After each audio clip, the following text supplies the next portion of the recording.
After the will was read, my family kicked me out with nothing.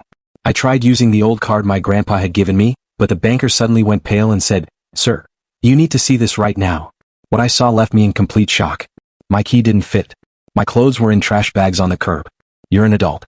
Figure it out," my dad texted. I stared at the phone. My heart hammered. But something shifted. I typed my reply, "Check your mailbox next week." Then I blocked them. 19 months later, my phone buzzed with 87 missed calls. My name is Will. I'm 31, the oldest kid, and the guy who knows which cleaning solution gets gum off hardwood. I'm a janitor, not a facilities engineer, a janitor. Night shifts, bleach hands, keys on a jingling ring. 4 years I lived in my mother's house with everyone else. Mom, my stepdad Pete, and my sister Kayla, paying half the bills, temporarily. Temporary somehow turned into permanent. I fixed the boiler, unclogged drains, and boiled pasta when they forgot to eat. That was me, the quiet one with a plunger in one hand and a trash bag in the other. The day after Grandpa's funeral, we were all in the kitchen. Same house, same chipped mugs, same smell of burnt toast. I had my work hoodie on because grief doesn't change your time card. Mom stood at the sink, tapping her nails on a glass like it was a metronome for her patients. "Don't start with me today," she said without looking up. "You know what your grandfather really wanted." I blinked. We had just buried him. Pete folded the newspaper. "Tomorrow we read the will." He said it in that condescending way people get when they've already decided your part in the story. "You'll be respectful. You won't make it weird." Kayla slid her phone into her back pocket and gave me the kind of smile you keep for a cashier you don't tip. No speeches, Will. No martyr routine. Grandpa loved all of us. I stared at the coffee machine. It hissed. I could see my face in the chrome. Tired. Stubbled. Older than I felt. "I'm not planning a speech." "Good," Mom said. "Because you've lived here rent-cheap for years. Don't forget who carried who." "I paid the mortgage last winter," I said, my voice flat. "Twice." She flipped the dishcloth over her shoulder. "Don't get dramatic." The house creaked the way it does when ghosts move from one memory to another. My phone buzzed with a schedule change. Night crew short-staffed again. I put the phone away. Pete finally looked at me. "Whatever the lawyer says tomorrow, we divide things fairly. Family first." "Fairly," Kayla echoed like a word tasted for the first time. I nodded because nodding is cheaper than arguing. But under the nod, something tightened. Grandpa's old wallet sat in my hoodie pocket, worn leather, a few receipts from the corner deli, and an ancient bank card he'd once pressed into my palm with a wink. "For emergencies," he'd said. I'd never used it. I figured he just wanted me to feel like I had a parachute. "Will," Mom said, her voice sweet like medicine you give a child. "Don't embarrass us. You know how you get." "How I get," I repeated and went to my room, the one down the hall in the same house we all lived in, to lay out my only suit. The shoulder had a loose thread. I snipped it clean and the scissors shook in my hand. I told myself tomorrow would be simple. Sit, listen, shake hands with a kind lawyer who smells like paper. Go home. Keep the peace. I told myself a lot of things that were about to stop being true. I became the family mop by accident. At 19, I dropped out a semester to help after Pete slipped off a ladder and couldn't work for a while. I took the janitor job thinking it would be a season. It turned into 6 years. Then 9. I was the one who set the trash cans out on Tuesday. Who noticed the mildew before it became a health issue. Who knew which bill was due because the envelopes were on the radiator, curling like old leaves. "We can cover it," Mom would say. Casual as weather. He's practical. Kayla had a car Mom co-signed for, which somehow became my monthly payment during her between-jobs stage. Pete liked subscriptions, streaming services, lawn care, something with premium in the name. Those renewals hit the joint account like pigeons on a church roof. I kept catching them. I worked doubles. I scrubbed soda off theater floors and gum off school desks and God knows what off hospital linoleum at 3 a.m. And I kept the lights on in a house that wasn't mine but somehow was. Family helps family, Mom would remind me usually after saying I was selfish. My favorite shift was at the library because the mess was quiet. People dropped gentle trash in libraries. You don't need gloves to pick up a crumpled poem. After midnight, I'd push the wide mop down the stacks and sometimes park it and sit with a copy of Grandpa's crossword books. He taught me to fill squares with pencil. He was a truck driver who retired with bad knees and good stories. When I was 10, he'd sneak me butterscotch candies and whisper, "Don't argue with fools, Will. There's no prize." When his knees got worse, Mom moved him into our house until we figure out the care stuff. That lasted a year. I set up the spare room. I fixed the loose banister so he wouldn't fall. I drove him to appointments, tucked the bank receipts into a folder, made sure his pills didn't get mixed up. He'd hand me his old wallet when we went out. "You carry it," he said. "Makes me feel less old." That's how his bank card ended up with me. I never used it. He always took it back, then forgot, then waved me off. "Keep it. You'll give it to me when I need a donut." The day he signed his last check, Mom stood over his shoulder. We'll take care of everything, Dad. She loved calling him Dad when forms needed signatures. The rest of the time it was Harold. Tension built like laundry. It wasn't one thing. It was 100 small ones. Kayla stole my work boots because hers were too squeaky. Mom borrowed my emergency cash for groceries and came home with a new blender. Pete trimmed the apple tree and billed me for the shared expense because fallen fruit attracts pests on your side of the yard. My side of the yard, I said, pointing at the patch of grass that belonged to all of us and none of us. He shrugged. Rules are rules. Every month I told myself I'd move out. Every month the math said, not yet. Rent in our area ballooned while my wages stretched like thin rubber. I took on an early morning office building. That meant I slept in 90-minute slices. I kept a change of clothes in my locker at work so the house wouldn't swallow my uniform in the laundry when Kayla did her quarterly wash. Grandpa and I talked at night. He'd sit at the kitchen table with the crossword, glasses low on his nose. You look tired, kid. Productivity icon, I'd say, stirring instant noodles. You got more backbone than you think, he'd answer. You just keep it in storage. Then last spring he got pneumonia. Hospital, rehab, the whole grim tour. He came home thinner. The house felt smaller. Mom did that voice she reserves for visitors. We're all pitching in. It's what families do. I nodded because what else was there to do? An envelope arrived in June from his bank with a reminder about a safe deposit box. Mom snapped it up. I'll handle this. She said it the way you say, I'll handle dessert. Grandpa asked me to go with him next time. I said soft. She tapped the envelope against her palm. He forgets. You didn't? A week later he pulled me into his room. It's in my tackle box, he whispered like we were boys planning a fishing trip. If something happens you'll know. Know what? You'll know. He patted my shoulder. Don't argue with fools, Will. When he died, the house went quiet in a new way, not the soft quiet of a sleeping TV. The heavy quiet of a door bolted from the inside. Mom cried in front of people and smiled when they left. Pete stacked the sympathy cards like poker chips. Kayla posted a carousel of photos with a caption full of angel emojis. I cleaned the casserole pans. I cried into a dish towel because that's what was within reach. Then came the lawyer's call. We're reading tomorrow. My stomach dropped. Not because I wanted money but because I knew what money did to this family even when there wasn't much of it. That night I overheard the living room whispers. He knows about the box, Pete said. So, Kayla asked, bored and brittle. So we present a united front, Mom replied. We've been carrying him. He owes us. He owes this house. He lived with us, Pete said like I was a couch. Exactly, Mom said. I lay in my small room in the same house we all shared and stared at the ceiling. There was a crack running from the light fixture to the corner, a thin dark line, a map to anywhere else. I had $180 in my account after bills. If a bus fare went up I'd be walking. I pressed Grandpa's wallet to my chest and still smelled the faint trace of his aftershave. When I finally slept, I dreamed of pushing a mop in a hallway that never ended. Every door I passed had a sign, family first. Every time I tried a handle it shocked me. I woke up sweating. The clock read 3:12 a.m. Morning came. The lawyer's office had the old book smell that makes you feel like you shouldn't breathe too loud. We sat on leather chairs that side. Mom wore her church face. Pete looked like a man auditioning for a reasonable stepdad. Kayla was there because angles are useful in photographs. Mr. Delaney, the lawyer, adjusted his glasses. Thank you for coming. Mr. Harold Cole left a simple will. Simple, Mom repeated, relieved like she'd just been told the teacher curves grades. Mr. Delaney read, Grandpa left small bequests to a veterans charity and the library for the janitors who keep it running. He told me once and my throat tightened. He left his tools to Pete. He left Kayla the old camera because she always pointed it at light. Then he paused and smiled at me. And to William, he said. He leaves his personal effects, his safe deposit box, and the contents therein with a letter to be opened in private. The room chilled. Mom's smile didn't change shapes. It just lost temperature. Of course, she said, we'll open the box together as a family. Mr. Delaney shook his head. It's specifically named to William. Surely it's William's legal property, he said. Firm. Pete leaned forward. We've taken care of Harold for years. We've housed William. Any assets should belong to the person he chose. Mr. Delaney finished. That's the law. Kayla exhaled slow. So what's in it? She asked me like I had packed the thing myself. I don't know, I said, which was the truth. My hands were damp. Mom turned to me. Her voice dropped in that sugar poison way. We are not doing this, Will. Don't embarrass us. Grandpa didn't mean for you to run off with things. We'll keep the box here. We'll decide together. You live under this roof. I pay under this roof, I said quietly. Watch your tone, Pete warned. Mr. Delaney slid a small envelope across the table. There's also a letter to the family. He cleared his throat. Harold wrote, please do not fight. I've seen enough of that in this house. I trust Will to do what's right with what I've set aside. Silence. Kayla's jaw tightened.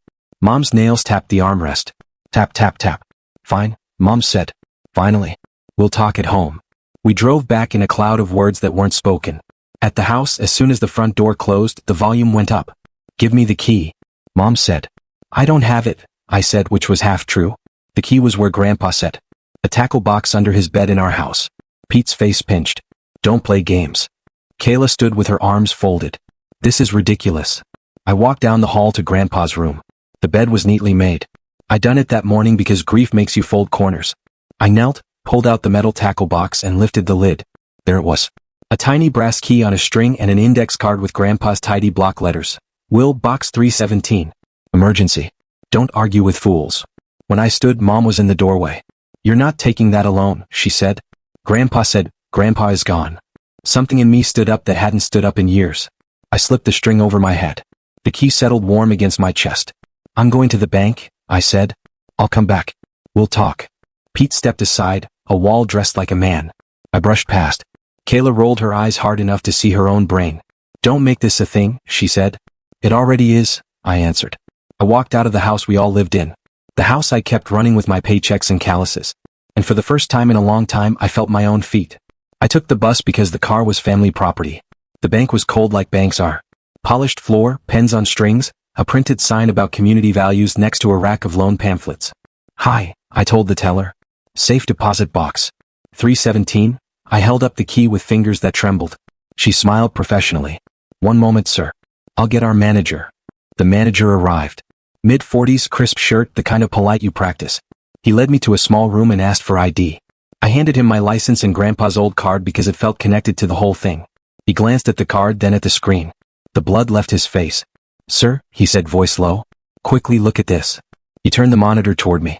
My mouth went dry. On the screen was an alert tied to the card number. It wasn't a balance. It was a freeze. A red banner. Fraud watch. Safe deposit access conflict. Contact executive desk. Under it, a string of notes, dates, attempts, names. The manager, his badge said David, swallowed. We flagged multiple unauthorized attempts to access the box in the last week. Only one person is listed as owner, William Cole. My grandfather. He said he wanted me to. David nodded. Yes, he listed you. Only you. But there were two people trying to get in on Tuesday and again yesterday with a copy key and a letter. The letter wasn't valid. I knew those dates. They lined up with hospital days and whispers in the living room. I thought I might throw up. Sir, David said gently. There is also a note from our legal team. It says that if you appear, to ask you to open the accompanying envelope in the presence of bank staff. He gestured to a sealed white envelope in the file, on the front in Grandpa's block letters, for Will, with a banker. My throat closed. I nodded. We went to the vault. The heavy door swung open like a slow planet. Box 317 slid out with a hush. David set it on the table and stepped back. We can stay or give you privacy. Stay, I said. My hands weren't steady enough for secrets. Inside the box, a stack of documents bound with a rubber band, a blue spiral notebook and a small gray flash drive. On top, another envelope. I opened it with a paper knife because the moment felt ceremonial, and I didn't trust my fingers. Will. Grandpa's handwriting said, neat and stubborn. If you're reading this, I've taken my last ride. I left you the box because I saw how this house bent your back. I tried to say things out loud, but your mother hears what she wants. You were kind when no one paid you back. I had some savings and I didn't tell them because I wanted you to have a chance. It's not millions. It's enough to breathe. Use it to get out. Also, I kept records. I'm old school. In this notebook are the times your mother used my card without asking and the cash I gave Pete that never went to bills. I didn't want drama, but truth is truth. The flash drive has copies of statements. Give them to the lawyer if they try to make you feel crazy. Don't argue with fools. Love you, kid. A hot, shaky laugh broke out of me. Then an ugly sob right behind it. David handed me a tissue like he'd done this before. Under the letter was a cashier's check receipt. My eyes ran the numbers 3 times before they made sense. $142,600. Grandpa had liquidated a certificate and put the funds under my name, an account I'd never seen because it lived in the bank's private client side with his trucker buddies' pooled savings club. The balance hadn't been touched. There was also a folder of signed instructions to the bank, time-stamped, notarized, airtight. David exhaled. I'm sorry for your loss, he said, and I heard the subtext. And for the circus you walked in with. Someone tried to access this, I said, pointing at the notes. He nodded. We'll handle it. If anyone attempts again, the account is flagged. Outside the vault, my phone exploded with notifications. Home. Home. Home. Mom. Kayla. Group chat lighting up like a building on fire. Mom, where are you? Bring the key. Pete, we need to see the contents. Kayla, don't be weird.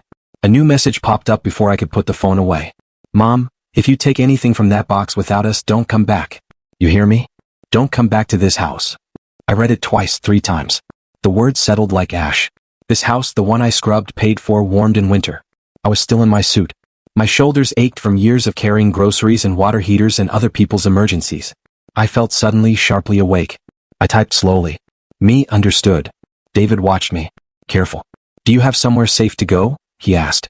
I realized I didn't. Not yet. My backpack sat at the bank of chairs in the lobby, with a pair of work gloves peeking out. My life fit in something you could misplace. I will, I said. Soon, he nodded like people do when they don't want to push. We can provide a cashier's check or open an account in your name. Also, regarding the attempted access, would you like us to notify your attorney? Please, I said and gave him Mr. Delaney's card. I left the bank with a folder in a crisp blue envelope and the kind of quiet you carry in your chest when you realize the argument ended without you. I walked 2 blocks to the bus stop and sat on the plastic bench. The city moved around me. Cars, a kid on a scooter, a woman arguing on speakerphone about a deposit. When the bus came, I didn't get on. I texted my night supervisor instead. Me, emergency. I can't make tonight. Supervisor, you okay? Me, I think so. Long story. Supervisor, take the night. Come tomorrow. I ordered a cheap motel for 2 nights with the debit card I'd opened on the bank app while my hands were still shaking. I went back to the house in daylight because daylight makes people behave. They didn't. Mom met me on the porch, arms crossed. Pete behind her, a bouncer who also does taxes. Kayla by the window, phone up like a witness for social media. Give me the box, Mom said. It stays at the bank, I said. My voice surprised me. It was steady. You're not taking our things, Pete puffed. They're Grandpa's things, I said. And he left them to me. Kayla laughed. What things? Receipts. Receipts. I repeated. Yeah. Mom stepped forward. You live here. For the next 10 minutes, I said. To get my clothes. You're not serious. I am. Kayla scoffed. Over what? A notebook? You think you're better than us because Grandpa felt sorry for you? I stared at her. I think I'm done. Done with what? Being the wallet with a mop, I said, being told I owe you for existing. Don't you dare. Mom hissed. Don't you dare act like we didn't feed you. I fed me, I said.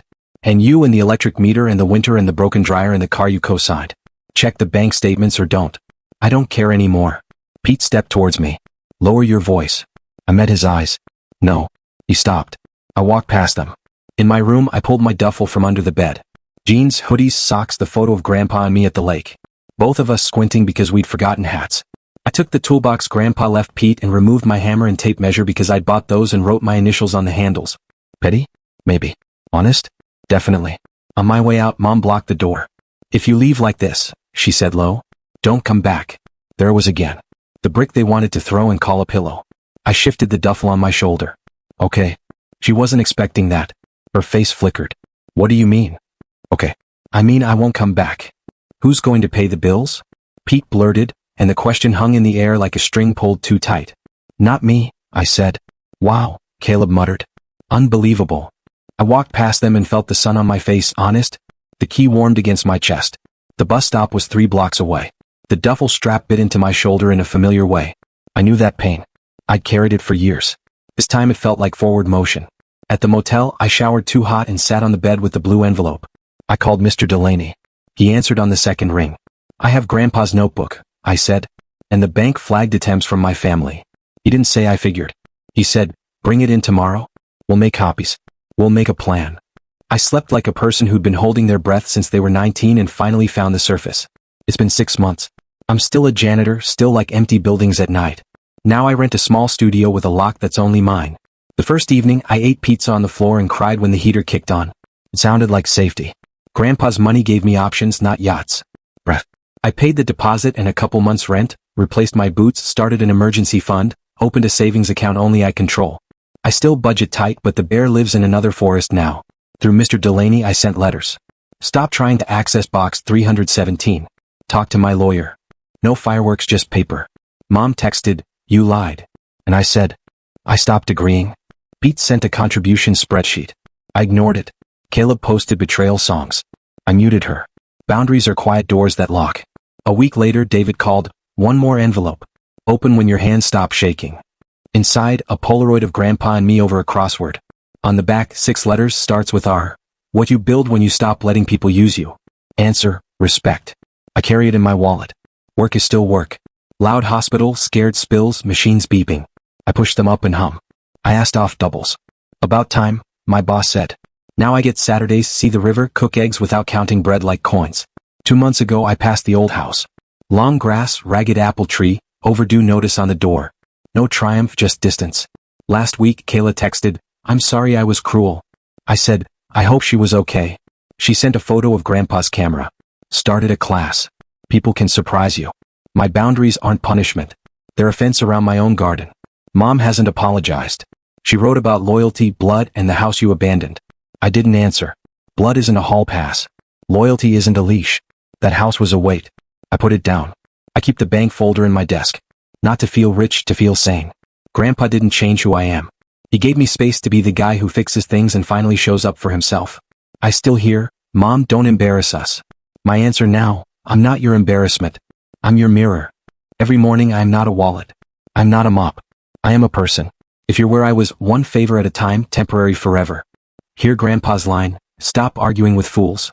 There's no prize. Put your backbone to work. Open the door. It'll feel like betrayal to the users, not your problem. Your problem is your life. Grandpa's last words. You're good. Well, don't let them tell you different. I don't anymore. I'm not a headline or a miracle. I'm a janitor who got thrown out after the will, went to the bank with an old card, saw a manager turn pale, and learned the real inheritance is deciding your life is yours. It didn't end with a fight. It ended with a key on a string and a door I finally walked through. It's strange how quiet peace is. No one tells you that. You imagine it'll feel like fireworks or loud music or some grand celebration. But for me, peace sounded like no one asking me for money. No one calling me selfish. No one sending long texts with, since you're the only one doing well. Just silence. Glorious. Uninterrupted silence. 3 months have passed since the night I blew everything up. 3 months since the investigation started, since my family stared at me in shock as agents walked through their front door, and reality finally punched through years of delusion. They say you can't choose your family. Maybe that's true. But you can choose how much of yourself you're willing to lose trying to keep them happy. And I was done losing. The fallout came fast. Mia and Zach tried damage control. First, a lawyer emailed my attorney offering to privately resolve the situation. No apology. No ownership. Just damage control. I told my lawyer, let it burn. A week later Mom sent a letter. 10 pages. Her handwriting still neat, but trembling in parts. She wrote about how things got out of hand. How they never meant to hurt me. How she hoped I could see the bigger picture. We just assumed you'd always be there, she wrote. That's what good sons do. That line stuck with me because it said everything. Not we were wrong. Not you didn't deserve that. Just, you were supposed to stay quiet and keep giving.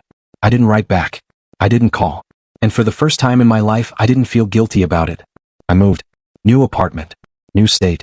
No more accidental drop-ins from relatives. No more surprise visits from Mia.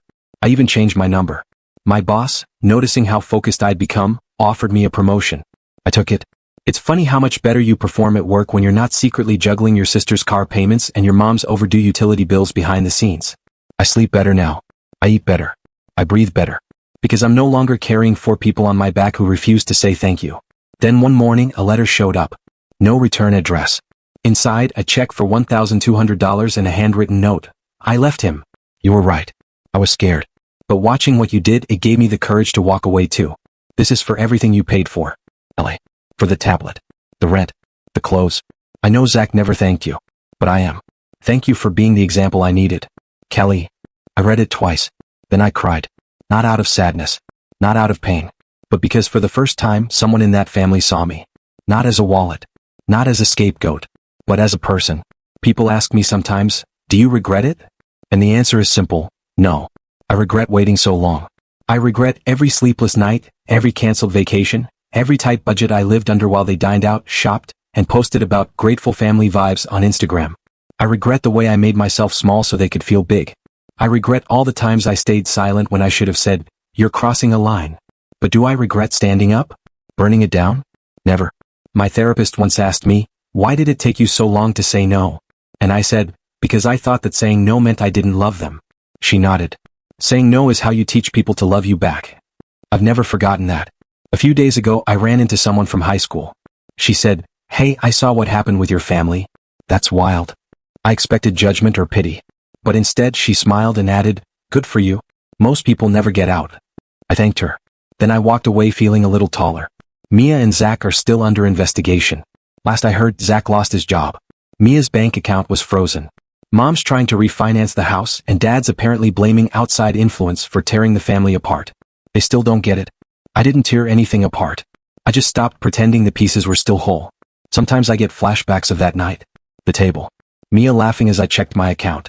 Zach grinning like it was a joke. Mom brushing it off. "You don't need that money," she said. And now they know the truth. That money wasn't just money. It was my life.